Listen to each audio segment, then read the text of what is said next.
అంత జరుగుతుంది. గుడిదే అంటే స్థలం అంతా. నిజం ఒక్కసారి నా హిందూ మిత్రులందరికీ చప్పట్లు కొట్టారు మీరు ఒకసారి.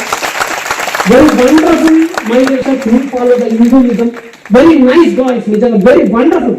నిజంగా మనందరం ఇలానే కలిసిమెలిసి ఉండాలి. క్రైస్తవులకు కూడా ఒక వినతి చేస్తున్నాను నేను.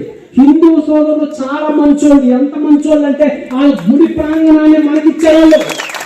మీరు వాళ్ళ దగ్గరికి వెళ్ళి వాళ్ళ దేవుళ్ళు దెయ్యాలు, వాళ్ళ దేవుళ్ళు మంచోళ్ళు కాదు, వాళ్ళ దేవుళ్ళు సాతం సిగ్గు అనిపించట్లేదు నీకు ఎప్పుడు చేయగలరా? ఎంత మంచి వాళ్ళు, ఎంత బాగా సహకరిస్తారు. మనం ఎందుకు సువార్త సభలు అంటే ఏంటి? దేవి దేవతలు తెలుసు మన సువార్త సభలు అంటే. ఏ గుడి అండి? ఇది ఆంజనేయ స్వామి గుడి అండి. ఇప్పుడు తిట్టాలని ఆంజనేయ స్వామి తిట్టాలండి. ఇప్పుడు కొంతమంది ఉన్నారండి దౌర్భాగ్యులు, ఆ కోతి మొహం వేసుకోండి. కొంతమంది మండిపోతారు, కొంతమంది చూస్తుంది. ఏం తెలుసురా నీకు? ఎవరి విశ్వాసం వాళ్ళు పాటిస్తారు. అందరూ అన్నదమ్ములు కలిసి ఉండాలి, అంతేకాని తిట్టుకొని సాగకూడదు. మనం వెళ్ళామంటే ఈ రోజు మనకు అవకాశం ఇచ్చారంటే మనం ఏ దేవి దేవతలు ఎప్పుడు తిక్క నా నోటితో నేను ఇంతవరకు సేవకు వచ్చిన మొదలుకొని ఏ దేవి దేవతలను దూషించింది లేదు. ఇక్కడ సమయం సత్యాన్ని ఎక్కువ చెప్పు. యేసుప్రభువు ఎంత గొప్ప రైతు ఎవరిచ్చాడో ఎవడో ఇవ్వడ. కొత్త నిబంధనలో కూడా మనకు అవకాశం మన ప్రేమ కల్పించాలి. ఎవరైనా క్రైస్తవుడు ఒక హిందూ మిత్రుడికి సహాయం కావాలంటే చేయండి.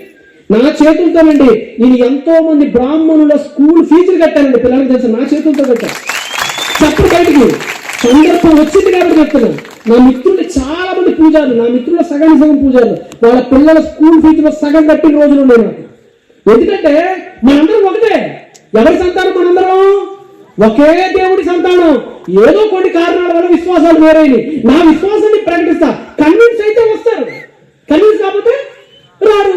అవి దేవుడు చూసుకుంటాడు. ఆ తర్వాత విషయం వాళ్ళ మంచిది దేవుడికి వదిలేయాలి మనం దాన్ని, అంతే తప్ప ఎవరిని మనం బలవంతం చేయడానికి వీలు లేదు. కాబట్టి ఈ విషయాన్ని గుర్తుపెట్టుకోండి. God bless you all.